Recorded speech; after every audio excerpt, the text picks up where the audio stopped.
Assalamualaikum warahmatullahi wabarakatuh. Bagaimana kabar kalian hari ini anak-anak? Semoga dalam lindungan Allah Subhanahu wa Ta'ala.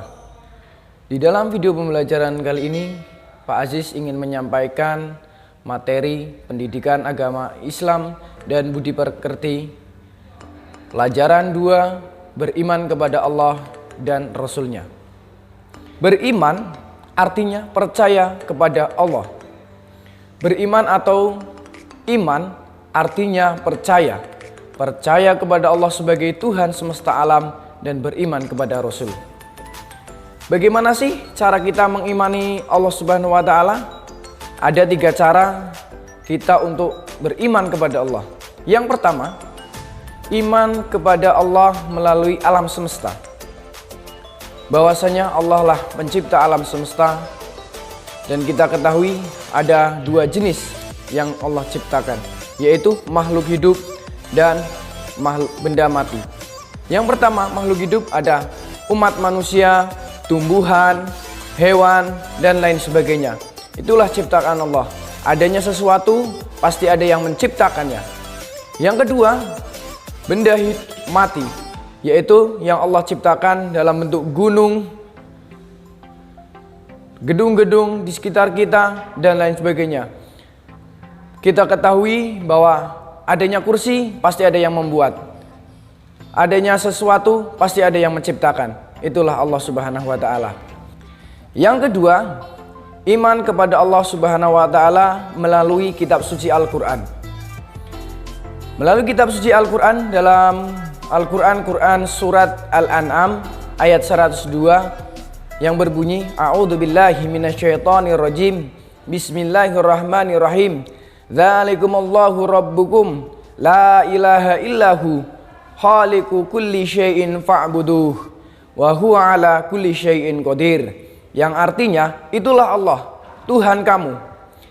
Tidak ada Tuhan selain Dia, pencipta segala sesuatu, maka sembahlah Dia. Dialah pemelihara segala sesuatu. Di Al-Quran sudah dijelaskan bahwasanya kita sebagai umat manusia untuk percaya kepada Allah Subhanahu wa Ta'ala, karena di dalam Al-Quran sudah dijelaskan dalam surat Al-An'am ayat 102. Yang ketiga, cara kita beriman kepada Allah Subhanahu wa Ta'ala melalui Asmaul Husna. Untuk bisa mengenal sesuatu biasanya melalui namanya. Demikian juga Allah Subhanahu wa Ta'ala memiliki nama-nama yang baik atau dikenal dengan Al-Asma'ul Husna. Ada 99 nama Allah yang disampaikan kepada manusia melalui perantara wahyu, yaitu Al-Quran.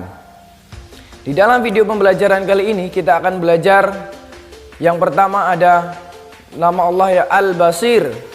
Allah Maha Melihat. Anak-anakku, tahukah kamu bahwa semua perbuatan baik dan buruk yang kita lakukan pasti dilihat oleh Allah Subhanahu wa Ta'ala. Dengan sifatnya yang Maha Melihat, Allah bisa mengawasi kita kapan saja, di mana saja, bahkan sampai hal yang terkecil Allah bisa mengetahuinya, karena Allah memiliki sifat Al-Basir yang artinya Maha Melihat. Yang kedua, Al-Adlu, artinya Allah Maha Adil. Allah Subhanahu wa Ta'ala menempatkan manusia sama di hadapannya. Tidak ada yang ditinggalkan karena keturunannya, karena jabatannya, dan karena kekayaannya. Allah Subhanahu wa Ta'ala memuliakan seseorang hanya karena ketakwaannya. Takwa dalam arti meninggalkan segala perbuatan buruk, menjauhkan segala perbuatan buruk, dan menjalankan perintah-perintah Allah Subhanahu wa Ta'ala. Yang ketiga, Al-Azim, bahwa Allah Maha Agung. Diri kita sebagai manusia pasti membutuhkan orang lain dalam melakukan kegiatan sehari-hari kita. Sedangkan Allah tidak membutuhkan makhluknya. Oleh karena itu Allah disebut Al-Azim. Al-Azim artinya Allah Maha Agung. Yang kedua, beriman kepada Rasul.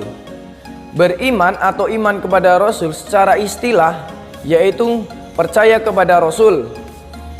Meyakini sepenuh hati bahwa Rasul itu benar-benar utusan Allah Subhanahu wa Ta'ala yang ditugaskan untuk membimbing umat manusia ke jalan yang benar, agar umat manusia selamat di dunia dan juga akhirat. Dan Nabi Muhammad SAW merupakan Nabi dan Rasul yang terakhir.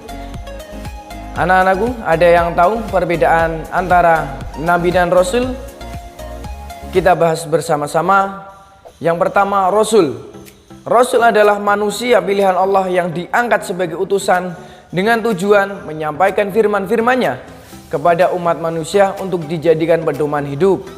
Sedangkan Nabi adalah manusia pilihan yang diberi wahyu oleh Allah Subhanahu wa taala untuk dirinya sendiri, tetapi tidak mempunyai kewajiban untuk menyampaikan kepada umatnya. Cara mengimani kepada Rasul. Yang pertama, percaya bahwa Rasul adalah utusan Allah. Yang kedua, percaya pada ajaran yang dibawa. Yang ketiga, percaya kepada semua Rasul. Yang keempat, meneladani akhlak para Rasul. Yang kelima, memperbanyak amalan. Yang keenam, rajin membaca Al-Quran. Yang ketujuh, dengan membaca risalah atau kisah para nabi dan rasul. Demikian pembelajaran pada video kali ini. Selanjutnya mohon diisi pertanyaan yang akan Bapak sampaikan.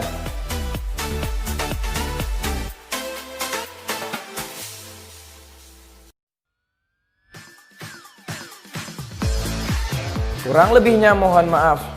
Wassalamualaikum warahmatullahi wabarakatuh.